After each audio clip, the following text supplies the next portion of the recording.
Hello and welcome to the You Know How to Live show. My name is Kate Hammer, and in just a moment, we will have Eve Rodsky with us. Eve Rodsky is the author of New York Times bestseller and Reese's book club pick, Fair Play, as well as a new book dropping on December 28th, Find Your Unicorn Space, and a documentary based on Fair Play set to release in 2022. Eve is working to change society one partnership at a time by coming up with a new 21st century solution to an age old problem. Women shouldering 2/3 or more of the unpaid domestic work and childcare for their homes and families. Now, wherever you are watching from, I'm so glad that you tuned in and are hanging out. I hope you're ready for my favorite combination of things. Hopefully, a bit of entertainment, and of course, some takeaways to improve how you work and play and do all the things you do in between. Please take a moment right now to subscribe, follow, leave a comment, or give a 5-star review so that we can stay connected. And with that, let's bring in Eve Rodsky. Hi, Eve. Thank you so much for being here today. Hi, Kate. Thanks for having me. Yes, absolutely. You have a lot going on right now. Your first book, Fair Play, was a huge hit. Really likes to hang out on the New York Times bestseller list for long stretches of time. Um, and you have a new book coming out on December 28th. And you have a film coming out as well. Just saw an announcement the other day. How are you feeling? That's such a nice question. I love that question. How am I feeling? I would say I'm feeling really reflective, which I think is something that I'm trying to do more of. This new book, Find Your Unicorn Space, is a really interesting journey, and we'll talk more about it through curiosity, connection, and completion. And I Mhm. think I've been really focused on that last C, the idea that a completion is something important. It's something to be celebrated, to look back at your goals from the year before. I Mhm. do everything in moleskins or journals. So I went back here, Kate, you can even see it. This was my neon one, my neon yellow, this is neon green from 2021.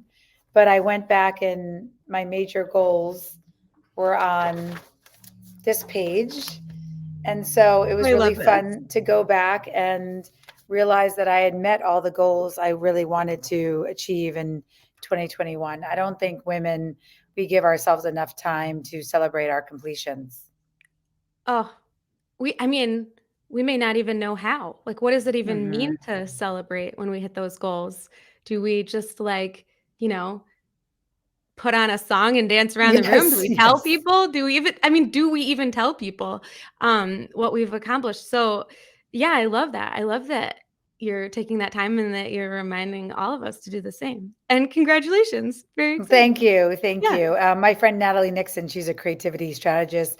She literally buys mini cupcakes for herself and she lights a candle on Oh, any mini completion. So I thought that's a really beautiful, the idea of a ritual around completion is something I think we can all think about mhm. as we end this year and start into the new year.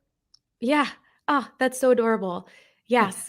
I love tying either like a specific event that will create a memory, or even buying something in connection with completing a goal so that it can like every time you use it or see photos of being at that place, it brings back those feelings and reminds you that hey, you can do big things and kind of just like revives that confidence whenever you're not feeling that way because we all Yeah, have those yes, days, we all right? have those days.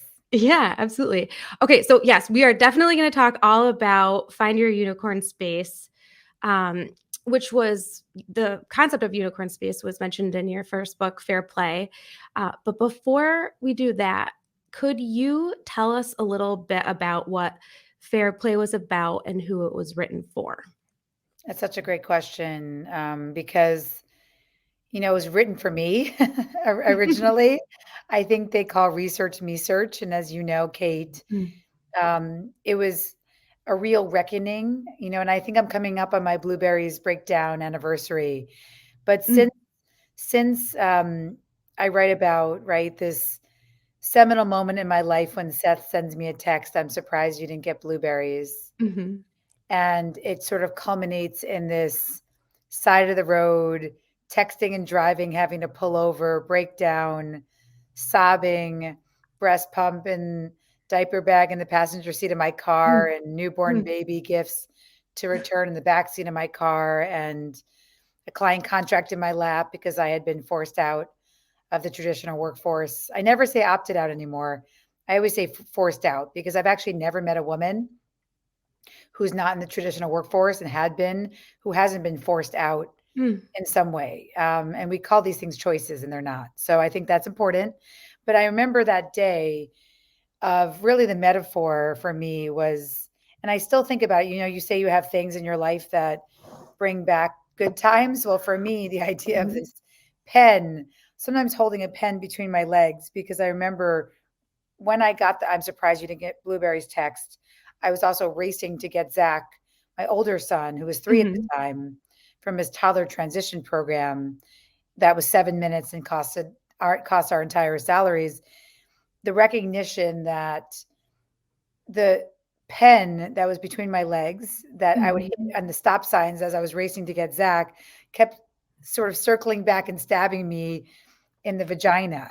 Oh, What perfect. that's what I remember about that day, and I think this idea of being stabbed in the vagina by a pen is sort of the metaphor for how women have been treated in our society. This idea Mm, that somehow we're super women and we can do it all, and how great for you, but, "Oh, because you can do it all and you're so great, you don't need any help. You don't need any mm, safety nets. You don't need men to step up and do childcare and housework." And I think that false narrative is what leaves us in a really, really burnt out state, and also mm, leads us to many choices and decisions that we wouldn't typically make if we were able to have that space to think long term about our lives. So that's the answer, the long answer to the question, that Fair Play 10 years ago started as an awakening, mm, going from pre-consciousness to consciousness that something was wrong in my life, that I did not have the career marriage combo I thought I was going to have. Even mhm, with the privilege of being a parent, a single, the daughter of a single mother, and knowing I wanted an equal partner, Kate, and designing my life for that, and also being a Harvard trained mediator and mhm, trained in difficult conversations. Um, mhm, still, still, still, this was happening to me. And so, I honor that completion, the 10-year mark of living in an awakening of sorts that I've been able to share with the world, one person at a time. And it's been very, very powerful to me to hear other people's stories along my journey, including yours. yeah, We are spiritual friends in the Fair Play journey, mhm, and that is how and why I've been able to sustain myself through 10 years of awakening, is the women, men, non-binary individuals, the people who have joined me on this cultural and political movement that is mhm, Fair Play. yeah. Oh, yeah. I mean, I've heard a fair share of stories just from friends. I feel like every what it does when you read this book, Fair Play, it really brings out a story for you because you connect with it in a very specific way. Eve has her story that she shares in the book about um, the blueberries not showing up at home from the grocery store, but we all kind of have our own little moments, as parents where we realize, like, wait, this isn't quite what I intended. And one thing that I really love that you do in both books is you really attack language. Like, hey, either this word needs to get redefined, or we just need to use different words altogether. Like, um, not that women need more help at home, Right. but No, yeah, just like different words, Kate. just do the I thing. always say that. I don't, and that's why, I thought it was funny that this new book, Find Your Unicorn Space, is coming out as a new year, new you month in publishing, because you know what? It's like new year, same you. We just need different Mm, language to bring you out. As I was talking to a friend this morning, Reena Gupta, we were talking about her book called Career Interrupted. mm, And we both have this very similar lens that we're not here for reinvention. We're here for reinvestment. Mm. in your life. And that's a very different concept. Yeah. And that's, Ooh, that's, that just that's, gave me feelings. yeah, Yeah. it's, I don't need you to fix yourself Mm. or to shape yourself. And I do want to make that point. And Claudia Golden does this so beautifully in her book. It's called Career and Family. And what she does so beautifully is talk about the fact that yes, women have we've advanced, of course, in the past 100 years, or as I say, same different decades, so not really Mm. that much. But the advancements we've made, the advancements we've made, have Mhm. only been at our own expense, meaning that we found and discovered birth control, right? And then we had to fight for it because when it was discovered, we weren't given access to it. And so that was a tool. Mm. And then we found and discovered ways to have children through scientific means to delay fertility.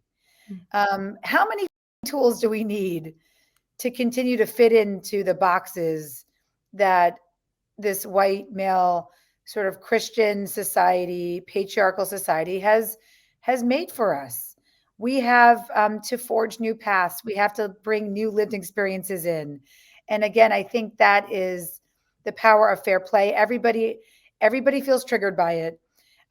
Regardless of your family structure, there is a Mhm. story that people tell me that resonates with them.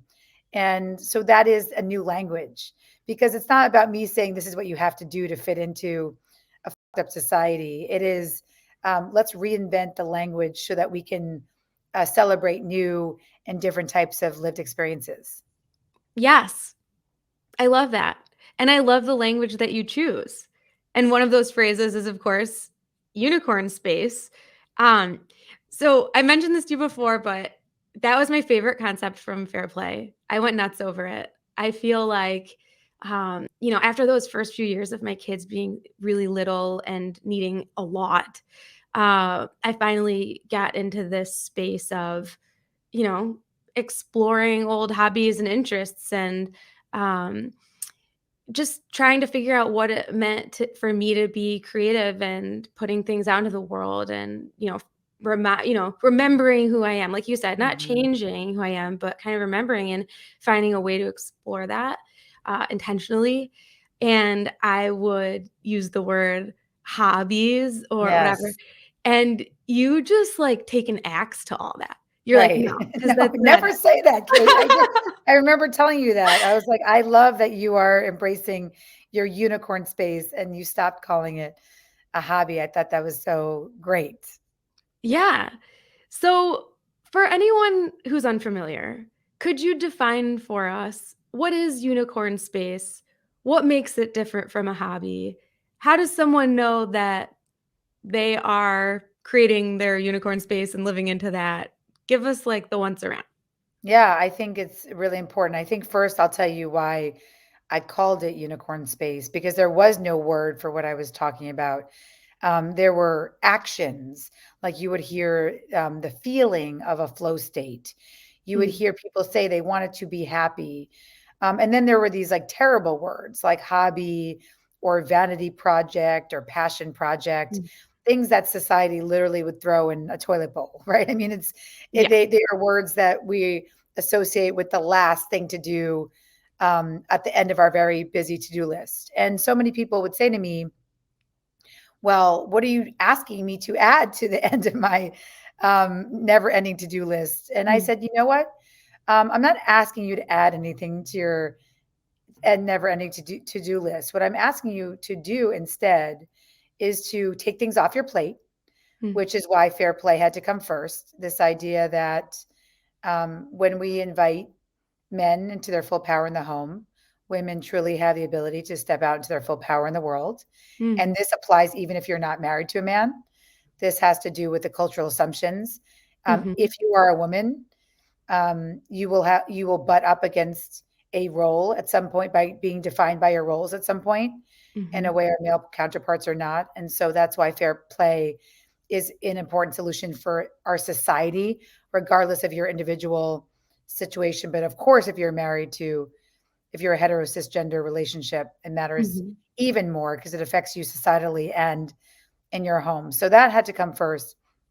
But then, Kate, the hard part was so many women said to me, I have a passion gap, not an ambition Mm. gap, Mhm. but a passion gap where it's been too long.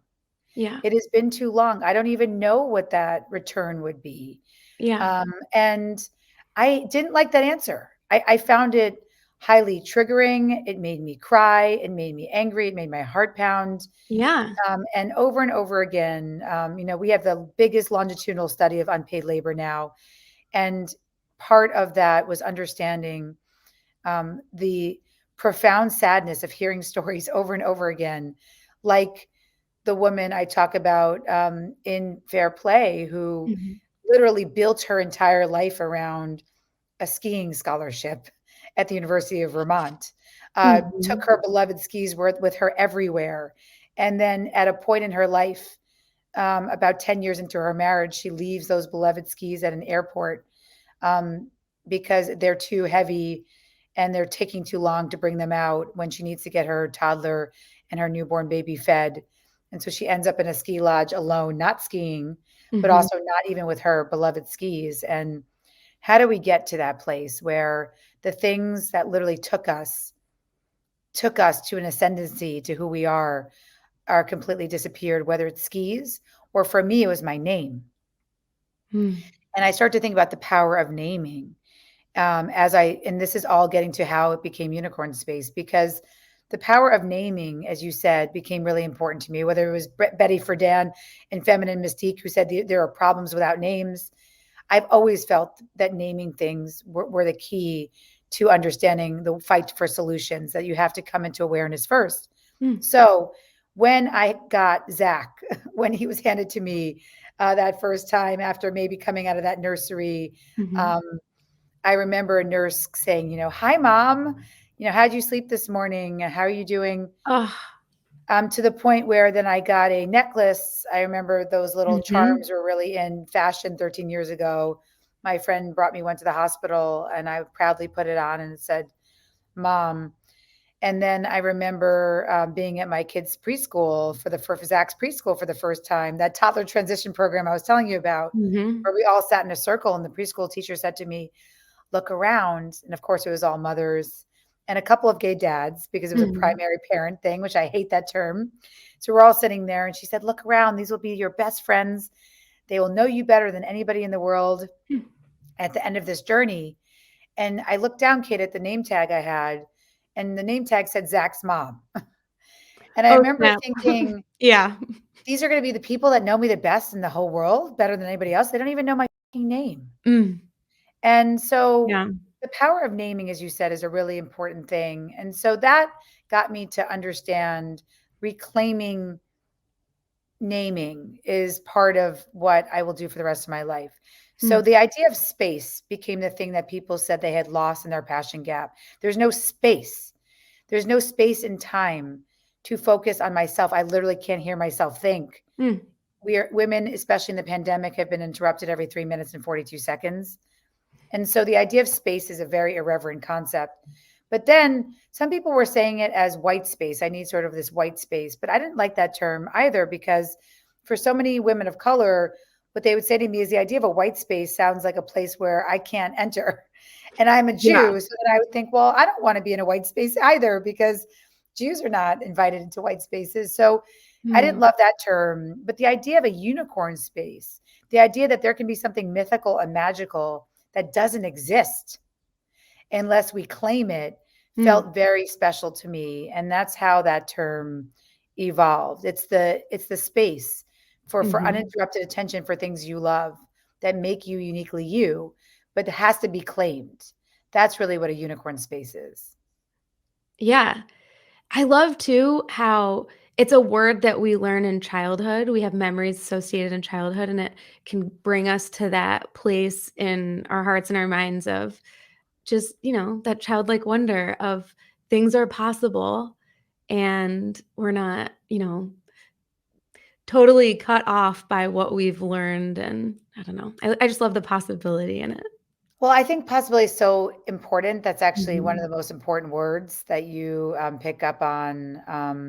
And one of my favorite stories is a woman named Vanessa Bennett. It's called The Case of the Toilet Revelation Mm. in Unicorn Space. But it's this beautiful story of my friend's 4-year-old daughter, waddling up to her as she's peeing on the toilet and saying, Mhm. "What do you want to be when you grow up, mommy?" And my friend Oh, had yeah. had left her career, had been forced out, as I like to say, of her Mm. career. She had had 4 kids in very rapid succession. And she talks about sort of being on this toilet, having this 4-year-old who wouldn't let it go. Uh, Vanessa said, she asked her and she said, I don't know what I want to be when I grow up. But I will let you know. And Zion, her daughter, saying, okay, well, I'm going to come back and ask you again. And then she kept asking her, did you decide what you want to be when you grow up? Mm. And Vanessa talks about the reinvention of her career Mhm. at that point, based on the generosity of Zion's question, Mhm. that there was as much possibility, that word you just used, for her Mhm. after 4 kids and being defined by her roles for a period of time as there was for Zion. And I Mhm. think that's really the crux of Find Your Unicorn Space, is that there is as much possibility for us now, even if we've been designed, even if we've been defined by our roles, even if we've had a passion gap, there's Mhm. as much possibility for us now as there was, as there is for Zion. And Mhm. there's a lot of stories in the book that show you that that is true. And that's the most inspirational piece for me, living in the possibility. Yes. I love that. Okay, so let's imagine someone's reading this and they're like, "All right, I'm with you, Eve. I do need this. I wanna pursue it, but I don't have time right now." You have an answer to that question. Can you share with us what it is? Yeah. Well, I think it's actually really, there's a lot of resistance Mhm. to that. But I don't have time. Mhm. I wish I could just get into the program, Kate, of curiosity, connection, and completion. It's a beautiful second half of the book. But like fair play, I could not jump into a system for domestic rebalance without having 150 pages to unpack why we don't have time. Mm. And unfortunately, there are 3 reasons, that 3 hurdles that really come up that we have to unpack. Mhm. One, when you tell me you don't have time, I ask people, as I often do in my research, to go deeper. It became one of 3 things. It was either one, I don't have a permission to be unavailable for my roles. Mm. That's what you meant by saying I don't have time. Mhm. There's too much guilt and shame. There's too much overwhelm in my roles as a parent, partner, and or a professional. And by professional, I mean anybody who works for pay or who doesn't work for pay. Your work is still professional, even if it's work in the home. We've been taught too long that childcare and housework is not professional work. It is very important work. So I love that. I loved how you redefined that in the book too. yes, It's like, so it's that's what it's it is. either it is what it Mhm. is. So it is, if you're saying you don't have time, it's either because you believe you don't have a permission to be unavailable from your roles. And we unpack that in the book about Mhm. how to burn guilt and shame and work through that. But the second one is, I don't have the permission to ask for what I need. Mm. Those are the 2 that usually you're saying. Unavailability has a lot to do with how we look at ourselves, our Mm. roles, the guilt and shame people put on us when we want to spend uninterrupted attention on ourselves.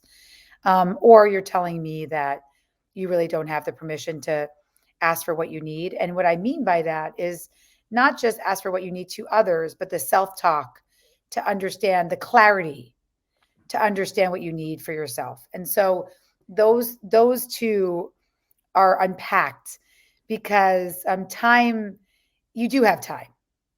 And Yeah. it's actually not it's not it's not just optional. This is essential to your mental and physical health. So Mhm. unless you want to die, you do have time for your unicorn space. It is Mm. literally linked. It's the opposite of a failure to thrive. which actually is a big diagnosis people are having in the pandemic, which is horrific, that Mhm. people are literally losing. You hear that with infants, but we're seeing it with people who lose their their their thriving, their failure to thrive, their Mm. will to live. So what I'm not saying here is that life is 72 and sunny, Kate, right? As you know Right. me, I That's am not it. Mhm. I'm basing, a lot of the metaphors on Vivian Green's. I'm not a big inspirational quote person, but my cousin, whose husband had a catastrophic stroke at 37, Mm. really came to use, the quote, "Life is not waiting for the storm to pass; it's learning to dance in the rain." Mhm. That became so important to her, and that metaphor of, we can drown in the rain or we can have an umbrella. Doesn't mean it's not raining, Mhm. but the umbrella are those things, as we talked about in the beginning of this podcast, which are the things that can't be taken away from us. Those Yeah. completions, those unicorn space completions, Yeah. that's the umbrella. Mm. Yeah. I love how visual you make it too. Makes it so much easier to remember and call back on. Gotta go get some umbrellas. Umbrellas, Take with yes. me into the next season. I have a unicorn umbrella. Someone actually bought me a unicorn umbrella, which I thought was the cutest thing ever. Love it. And I think it's a kid size, so it would just probably keep my hair dry, not my shoulders. But it's the cutest prop I have. Love. Okay. Eve, a few minutes ago, you mentioned that there are some things later on in the book that you wanted to touch on. Do you want to say more about that? Yeah, I would love to. Yeah, I think please. I get into the fun part. I just went pretty dark. Oh my As god, one yes. as one man said to me, "You're really good at you're great at going dark to going light." So I was like, "Awesome! I'm glad that you see that there's a rainbow arc to the stories." So the beauty of this book, what I loved writing about it, especially during a pandemic, was there were people thriving. Kate, there are people who are dancing in the rain, and Mhm, it is correlated to three C's. And I want to explore those a little bit with your listeners. The three C's that kept coming up. And now, there are 750 people in my CRM that were asked exactly the same questions. There are thousands more who've answered the unicorn space call to what is theirs. So mhm, I really have some really beautiful, there's 23 stories plus 12 expert disciplines in the book. So I really do feel like I know what I'm talking about here. And I want mhm, to explain why curiosity plus connection plus completion is so important. mhm, Because if you look at your unicorn space journey, your journey to happiness that way, it's much easier than if you look at your journey to happiness as a pursuit of happiness. mm, Because what I learned sitting in happiness labs, and even the happiness professors will tell you this, the more you focus on how to be happy, the sadder you are.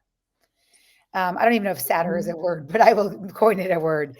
And so I think we've had this misnomer that somehow we can gratitude journal ourselves to death. And mm, that is not, yes, of course, gratitude is important. Of course. mm, I'm a Jew. Our entire religion is about um, saying Baruch atah Adonai, to thank you to God and to others, to really have gratitude for everything from drinking water to waking up in the morning to being able to go to bed, for having food.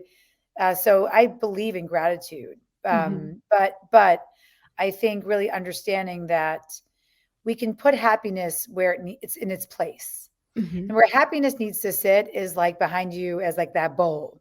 It needs to be one of your clues. mhm, And so what the beauty of that is that if happiness becomes a clue, then curiosity becomes a really interesting way to look at the pursuit of something. If mhm, you start getting curious about something that makes you happy, you are on the right track. mhm, However, some people have said to me, "Well, Eve, you mean like I'm curious about my kids, why my kids' poop is yellow?" And I was like, "No, not that type of curiosity.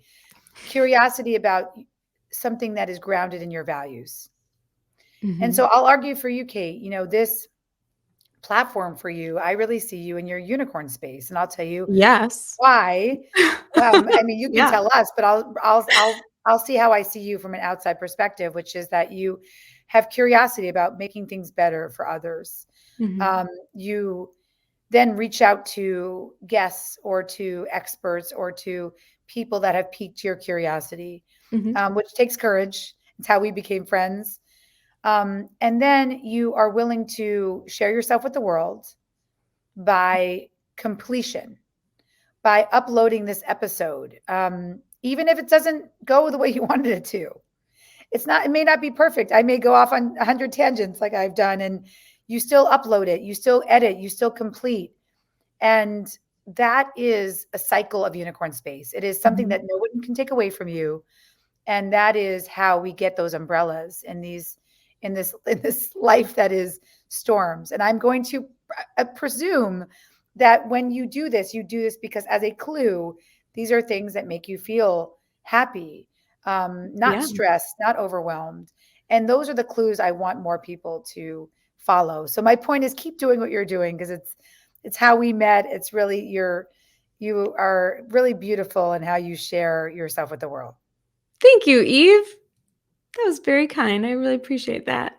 And you're right on. I mean, yeah, this is, I'm pursuing something and it's not about a particular end in mind. I'm doing it for the sake of the thing. And that's fine. I think sometimes we worry a little too much about excellence, about how something will be perceived. And that's not it.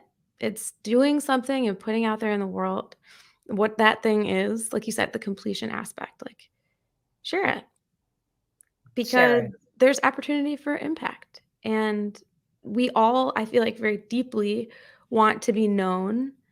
Um, and the only way to experience that as humans is to share ourselves sincerely. So it's not always going to be as pretty and buttoned up as we'd like, but always worth the risk. Well, I just also think what you just said is so beautiful, right? The desire to be known, because that's exactly the opposite of what happened to me when I was handed a baby and I was called mom, Hmm. right? How can I be known? How can I be known if people don't even know my name? And so I think that, we're talking about the same thing here, that the desire to be known is the metaphorical and the literal reclaiming of your initial. As you see, I put an E back on my neck. You can see it, Kate. And Mhm. I did that very intentionally to my kids. I had a ritual with them where I took off their initials and I put mine back on alone. And I said, this is really important that I wear my own initial, that you know my name. I already made the mistake of changing my last name without thinking about it, without having any intention or clarity around why I did Mm. it. I did that because that's what everybody else did. But I'm not going to lose my first name too. My name is Eve. Mhm. It's a palindrome. And I love that about my name. It's why I named my daughter Anna too. I love palindromes. I Mhm. like the symmetry of it. Talking about yourself, talking about your name. It can be a really good return. That reinvestment, just a little bit of a ritual to hold on to, especially if you're feeling, that these concepts are new to you or you haven't lived in them as long as Kate and I have. Yeah. So while you're waiting for December 28th to get your copy of this new book, um, find your unicorn space, you should just contemplate your name. Start there. Eve, that's a great exercise. I love that. And a great place to start for folks. So let's talk a little bit about the film based on Fair Play. When is this happening? What is happening? Tell us a little bit about it.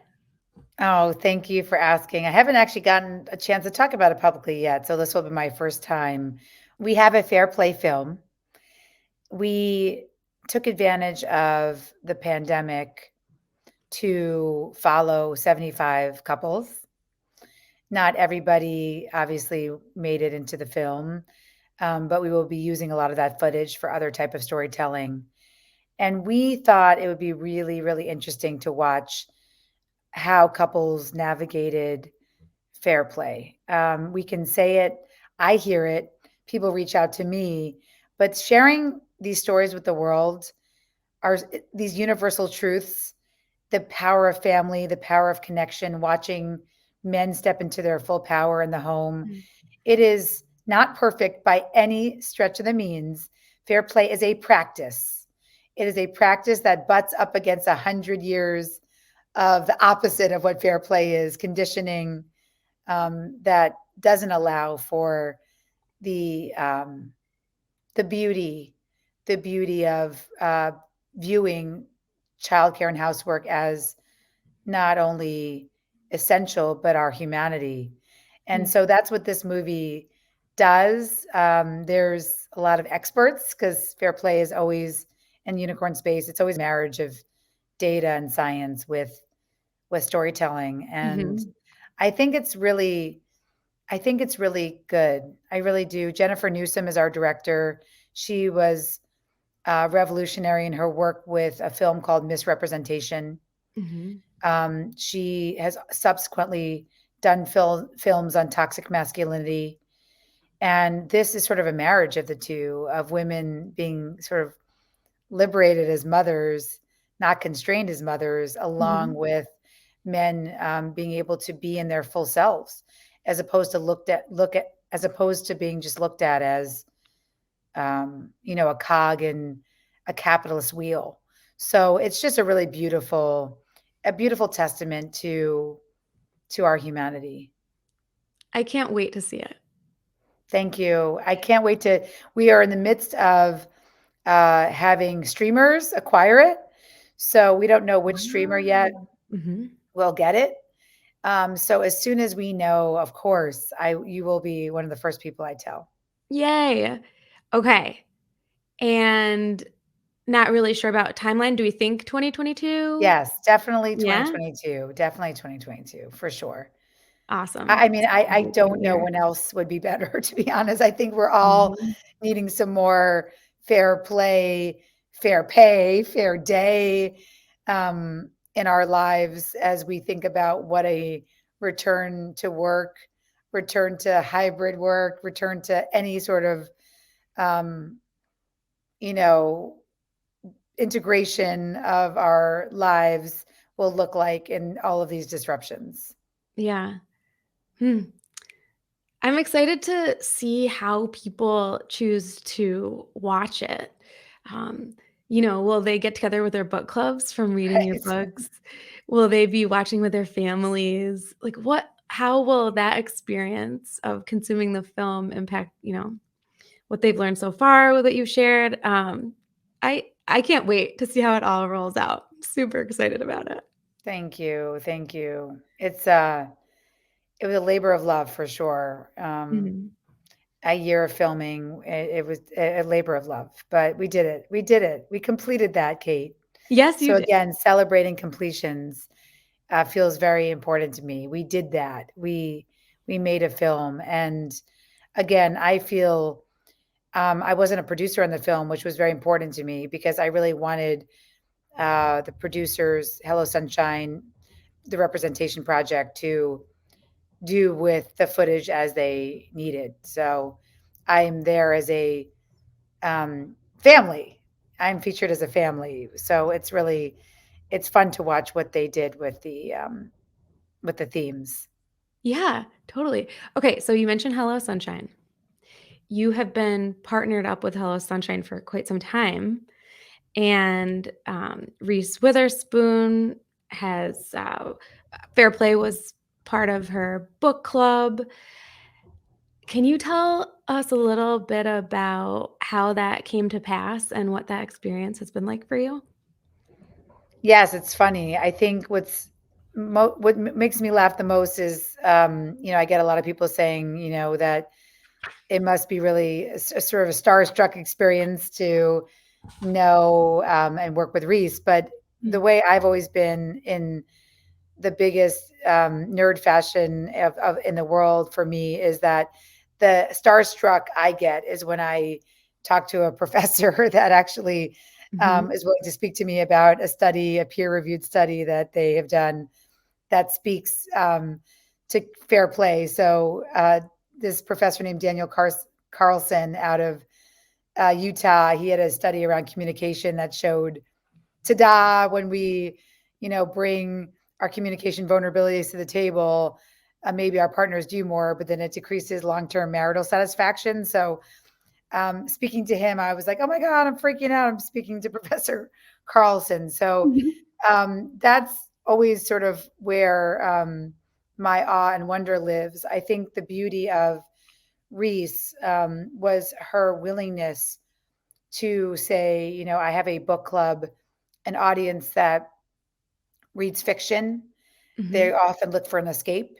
And I'm Mhm. going to pick a very triggering book that doesn't look like spooky fiction. It came out in October of 2019, and people were expecting spooky fiction. So to take a risk on me like that, Mhm. I will never forget, ever, ever. I will never, I have boundless and endless gratitude for Reese and Hello Sunshine to take a risk on me. I'm so glad they did too. I mean, yeah, I do read a lot of the books in the club, and yeah, totally, lots of eerie stuff, lots of, midnight murders and whatnot, and that is so fun, um, but man, I'm so glad that Fair Play was on that list too, and that because of that, so many women got to experience the book. So, very cool stuff. Eve, I would like to ask you a couple of questions about how you go about making all of this happen in the day to day. I think when we look at it, we're like, okay, here's this person who's writing these books, who's making these movies. Like, what does that actually look like? And how do we make big things happen for ourselves? Um, so I have two quick questions about that, and then I'm gonna go into a this or that segment and hear a little bit about your preferences, just so Love that that. everybody I can get love to know that. you. Yes, Yeah. yes. I love that so much. Yeah, absolutely. And then a little rapid fire. So in the day to day, how do you get your day started right? What kind of habits have you put into play to make all of this work, to continue to show up and do the work and create more over this long stretch of time? Such a good question. I think the number one thing for me, of course, is none of this would have been possible if I didn't have Seth hold many, many, many fair play cards with full conception, planning, and execution. Um, the fact that I never, ever, ever have to fill out another school form for the rest of my life is highly liberating. The fact that I don't receive any school emails anymore is highly liberating, except for when I want one. I'm like, oh, geez, I did want to watch my kid on his sing today, and I don't have any access like the live stream. Yeah. But I think we talk too much about what women can do, like getting up an hour earlier, or the most problematic, this idea, well, if you're overwhelmed, just get help. That's been a very white feminist message, this idea that for us to rise, we should do it, on the backs of the undervalued labor of domestic workers. Hmm. So I think not that we don't need professional help. It's about how we talk about that professional help. Hmm. Cecilia is part of our family. She is with us. She helps raise our kids just as much as Seth and I do. We pay Mhm. her well. We pay her more than well. She has health insurance. She's considered an integral employee in our lives. In addition, we literally moved to LA from New York, where our careers were thriving over 10 years ago now, for help, because Seth's parents, my mother is still a professor of social work and a single mother. My father has never been in the picture in a meaningful way. So moving across the country for help was very subversive to say, actually, 13 years ago, Kate. Mm. People were like, what do you mean you're moving for help? I'm like, we are moving to be closer to Seth's parents because we cannot raise Zach alone. That's when we just had Yeah. one child. Oh So man. Yeah. I think recognizing that in America we have no social safety nets, we are breathing polluted air, but that doesn't mean we have to stop breathing. Mm. I am not saying that that we don't need to. And what I'm also fighting for this year, I created a Fair Play Policy Institute to really continue to fight for, paid leave, universal childcare. My favorite, adding unpaid labor into the U.S. gross domestic product. But we have to also take agency in our own life. So I think when people ask, really, how do I get all this done? It is first and foremost the division of labor between me and my partner, Mm. and then it's the community that we have built around us. And let me just make that very clear: we did not have money for a Cecilia, for an amazing third parent, basically Mm. 10 years ago. So that's why we moved to be closer to Seth's parents, so we could have that childcare help. In addition, the other thing I think is really important for women is to understand our circadian rhythms. There's a Oh lot man. there's a lot of new research coming up Mhm. about our circadian rhythms. I am a night person. So understanding that it does not go well when I have any childcare responsibilities in the morning. Seth is a morning person. So he transports the kids to school in the morning. It takes him an Mhm. hour and a half. So he has to get up really early to do that. Mm. And that is what it is. I can't do it. I cannot wake up early. I literally walk around like a zombie. I have headaches. I feel sick. I have dizziness. My circadian rhythms work better at night. And now, so I am Zach's primary parent at night. He's a teenager. There's a whole other world that happens after Seth goes to bed. There's a Mhm. whole world in the morning when Seth's awake and I'm not. So Mhm. that's just what we've recognized, the power of our circadian rhythms. Oh, yeah. That is I think because of the pandemic, more and more people have been able to even consider that, with working from home, changes just in schedule, not necessarily commuting, and just getting having more of an opportunity to get more in touch with that possibility, right? And Um, my friend Sarah, yeah. she talks about, like, she doesn't have a lot of privilege. She's in Canada. Her husband's Mhm. a commercial fisherman.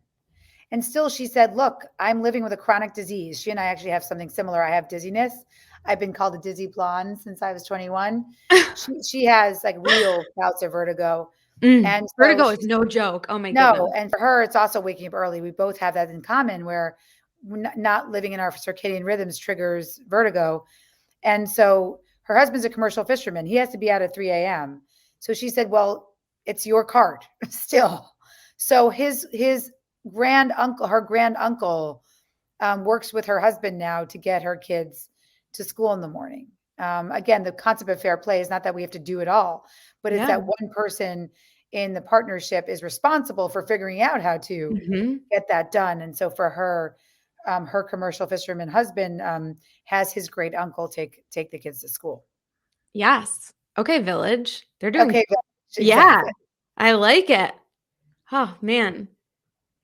I love what you just said too. It's not divvying up these tasks and you do this and I do that and you do this and I do that. It's either you do it or you figure it out. You figure out another solution. You figure out who else is gonna help or, how you can automate it or whatever.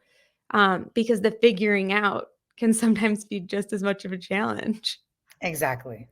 Yeah. Oh, man. Okay. All right. Let's jump into the this or that segment. I'm gonna suggest 2 different possibilities, and I just want you to share with us your preference between the 2. All right, you ready? Ready? Okay. Read a book or listen to a playlist? Read a book. Mm. I am who I am or I'm always evolving? I'm always evolving. Go on an adventure or stay in and relax? Stay in and relax. Rewatch favorites or search for a new show? Rewatch favorites. Okay, I'm always curious about that. Do you have one that comes to mind immediately? Yes, I when Harry Met Sally, I watched that over and over again. every Christmas season, maybe like 10 times, 15 times. Mm. I just, the couples, it just, I don't know. There's something so important to me about seeing New York in the 80s like that. And Yeah. it's my hometown. And I love it so much, that movie. Yeah. Oh, yeah. It's a good one. Okay. Here for humor or please be serious? Here for humor. Mhm. The more the merrier or more fun with fewer? The more the merrier and merrier and merrier. All right. Would you consider yourself extroverted? 100%. I call myself an ambivert. Mhm. Because I like it all, but 1,000,000,000,000,000% on the ENFP tests or Mhm. Myers-Briggs or any of those tests that work give you, which I'm not a big fan of personality tests because it does feel like you're not ever evolving. I am who I am, and I don't believe in that.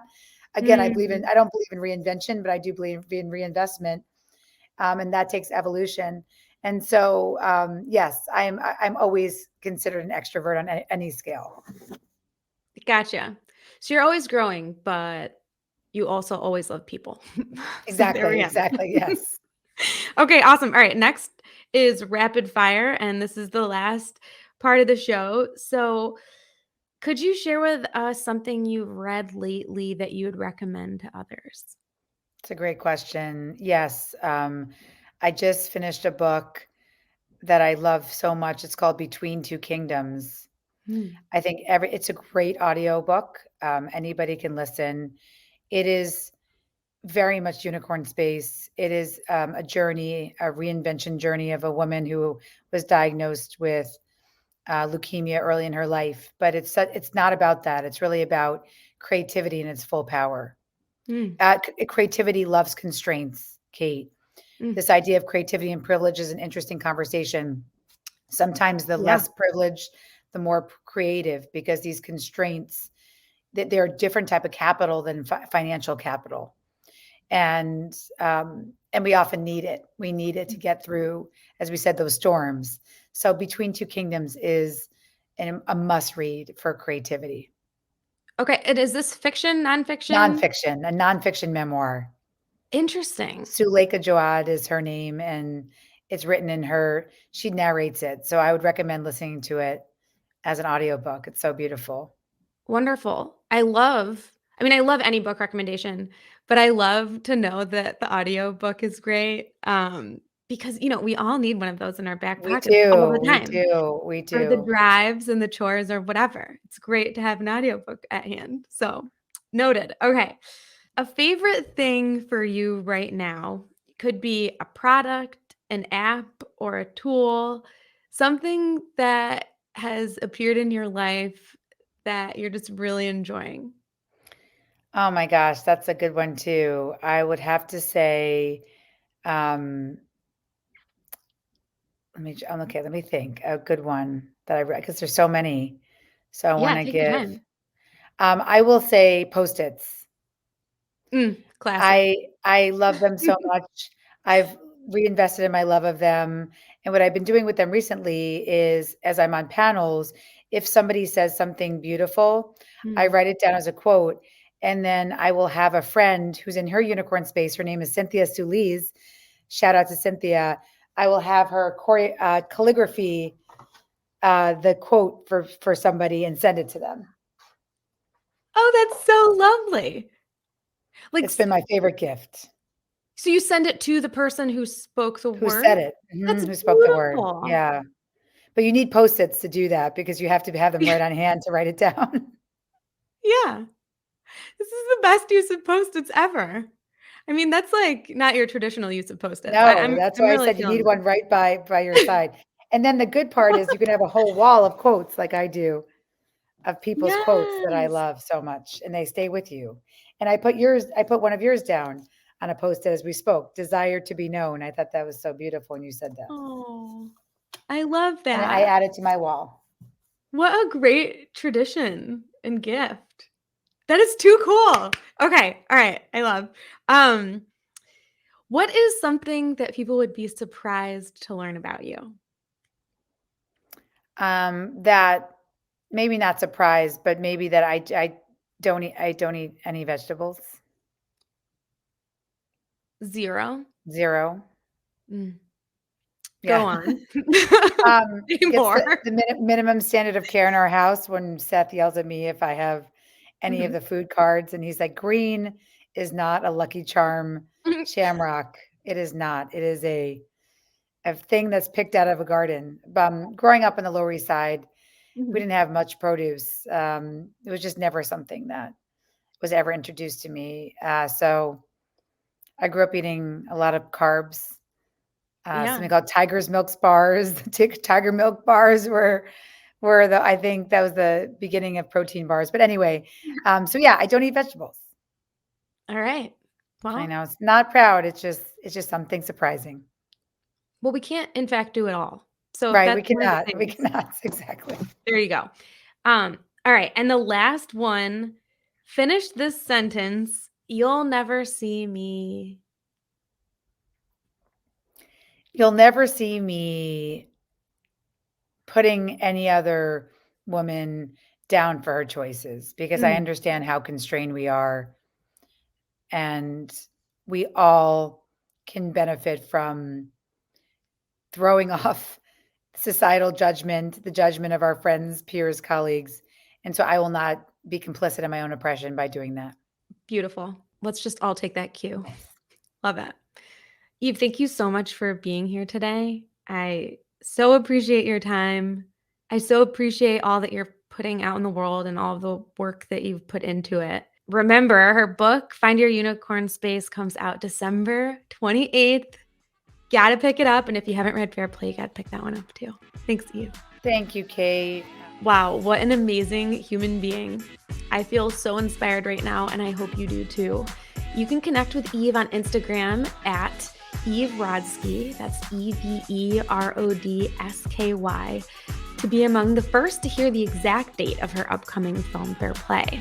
Also, be sure to pick up Eve's new book, Find Your Unicorn Space, out December 28th. Thank you for tuning in.